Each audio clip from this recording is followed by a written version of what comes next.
It's Patrick Hutzel from IntensiveCareHotline.com, where we instantly improve the lives for families of critically ill patients in intensive care so that you can have peace of mind, real power, real control, and so that you can influence decision making fast, even if you're not a doctor or a nurse in intensive care.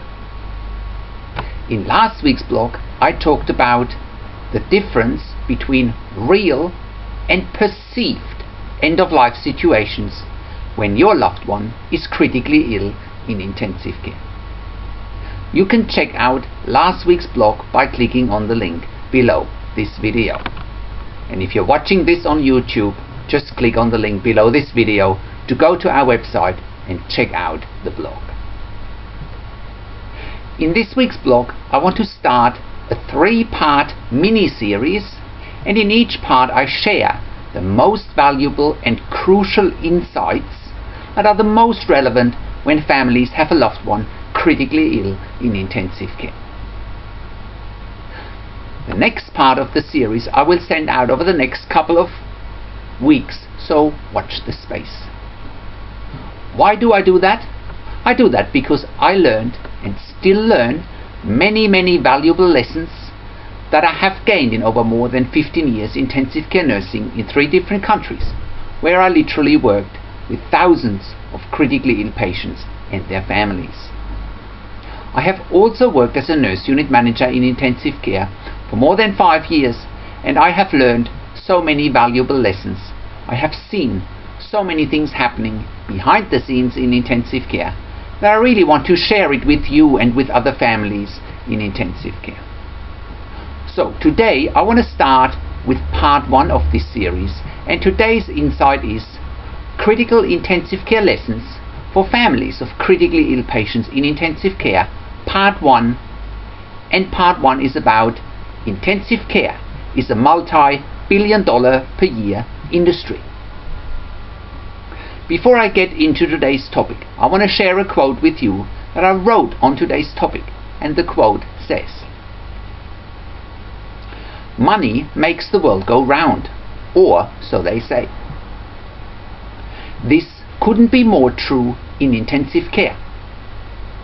An intensive care bed costs between $4,000 and $5,000 per bed day in most first world countries, and a highly profitable industry has grown in the niche that is intensive care. Therefore, the stakes in this multi-billion-dollar industry are pretty high. The stakes are very high for critically ill patients and their families because they're often dealing with life or death situations.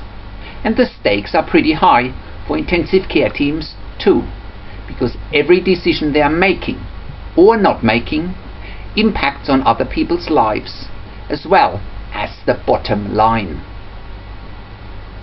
That's why it's so important for families of critically ill patients in intensive care that they not only read between the lines, and that they also start doing their own research and start asking the right questions. Whatever the intensive care team says or doesn't say, and whichever way the intensive care team positions your critically ill loved one's diagnosis and prognosis, you should always take with a grain of salt, and you should always do your own research, question things, and most of all, stand your ground. The minute you and your family feel intimidated by the perceived power and the perceived authority of the intensive care team, that's the minute when you have become a victim of this multi-billion-dollar per year industry.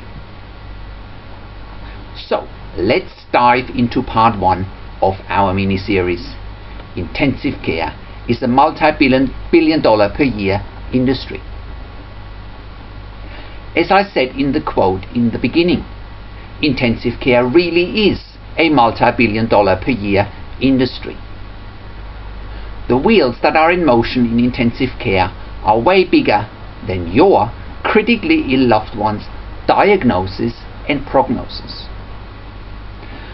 The wheels that are in motion in intensive care are way bigger than you and your family can ever imagine, and the wheels that are in motion in intensive care by far exceeded what I expected when I first started working in intensive care in 1999. No matter what's happening behind the scenes in intensive care, you and your family should never take your eyes off your critically ill loved one and their diagnosis and their prognosis if you want to have peace of mind, control, power and influence. No matter the things happening behind the scenes in intensive care, your job as a strong and the best advocate for your critically ill loved one is to always question the intensive care team's approach, no matter their perceived power and their perceived authority. The minute your critically ill loved one is in one of the following situations in intensive care, and the minute they are either very unstable and in a very critical condition, or they are in a life-threatening situation, or they are in intensive care for long-term treatments and long-term stays, including long-term ventilation, or your loved one may be having a severe or traumatic head or brain injury. Your loved one may be threatened with an NFR, not for resuscitation, or DNR, do not resuscitate order. Or your loved one may be in a situation where the intensive care team suggests a withdrawal of treatment or a limitation of treatment as being quote unquote in the best interest for your critically ill loved one. Or your loved one may even be approaching their end of life in intensive care. If your loved one is in one of these situations that I just mentioned, that's the minute when the intensive care team is also doing the maths. They're not telling you, of course, but every word they say, every word they don't say, treatment and care they offer or don't offer, and most of all the positioning of your critically ill loved one's diagnosis and prognosis are always almost a result of the intensive care team doing the maths, counting the dollars, and by looking at the bigger picture in their intensive care unit. This often includes looking at what other patients are in their intensive care unit, how long they anticipate their stays to be, looking at whether treating certain patients is of interest of the intensive care team, and the list goes on and on. I'm only scratching the surface here. Unless you have spent decades working in intensive care, like I have, those things are not evident or visible to you and your family, and you can't see those things. Another big issue that I have seen over and over again is that medical research in intensive care is way more prevalent than families in intensive care would ever think. What do I mean by that? Well, medical research studies in intensive care are everywhere, and they are often conducted without patients' or families' consent. Medical research in intensive care is another multi-billion-dollar per year industry on top of intensive care, and it's another revenue driver for intensive care units. It's also a positioning tool for intensive care units. This could mean that your critically ill loved one is enrolled in a medical research study without you or your critically ill loved one knowing. And it all happens in the name of science. Now, if you're really thinking about it, depending if your critically ill loved one is enrolled in a medical research study or not, often also impacts on the positioning of your critically ill loved one's diagnosis and prognosis by the intensive care team. The intensive care team has an interest in performing the medical research no matter what, because at the end of the day it's a numbers game for them. The more patients are in a medical research study, the higher the likelihood that they complete the studies and more dollars will follow.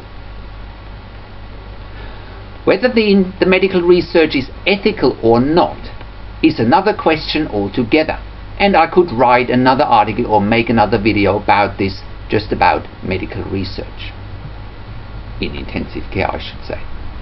The bottom line is this: with intensive care being a multi-billion-dollar per year industry, the minute your critically ill loved one enters the intensive care unit, that's the minute they are part of something much bigger than you and your family could ever imagine. Just do the maths for a minute. Let's just say your critically ill loved one is in a 10-bed intensive care unit, and one intensive care bed on average costs $4,500 per bed day. Multiplied by 10, it costs $45,000 per day to look after patients in those intensive care beds, and it costs approximately $16 million per year to look after those intensive care patients. That's why you really need to take everything with a grain of salt that the intensive care team is telling you or not telling you, and that's why you need to be on high alert when your loved one is critically ill in intensive care.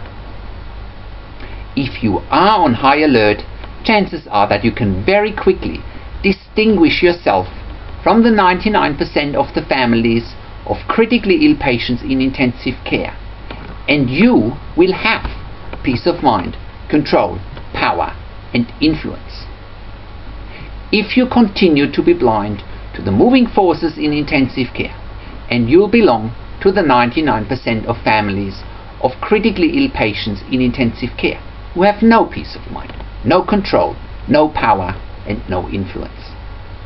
So, watch out for part 2 of this mini-series in the next few days: critical intensive care lessons for families of critically ill patients in intensive care.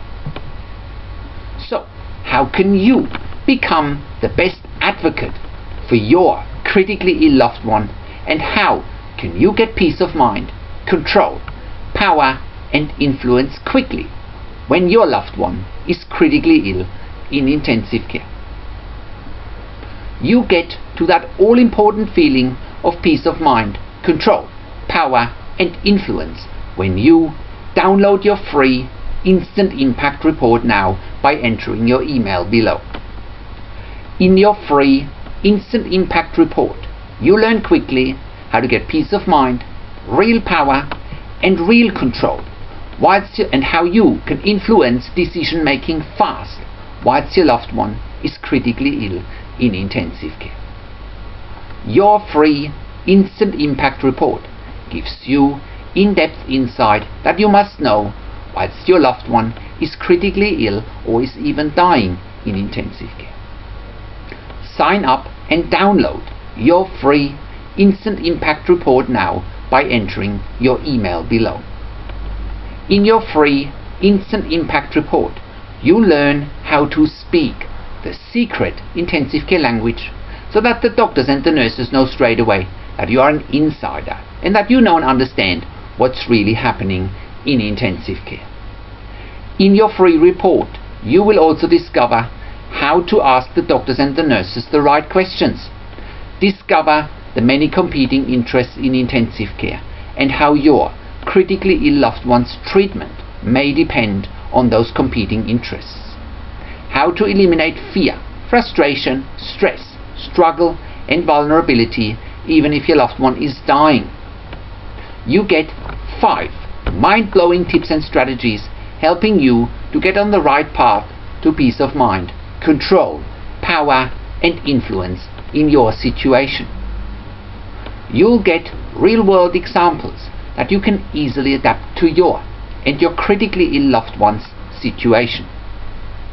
How to stop being intimidated by the intensive care team, and how you will be seen as equals. You'll get crucial behind-the-scenes insight so that you know and understand what's really happening in intensive care, and how you need to manage doctors and nurses in intensive care, and it's not what you think. Thank you for tuning into this week's blog, and I'll see you again in another update next week.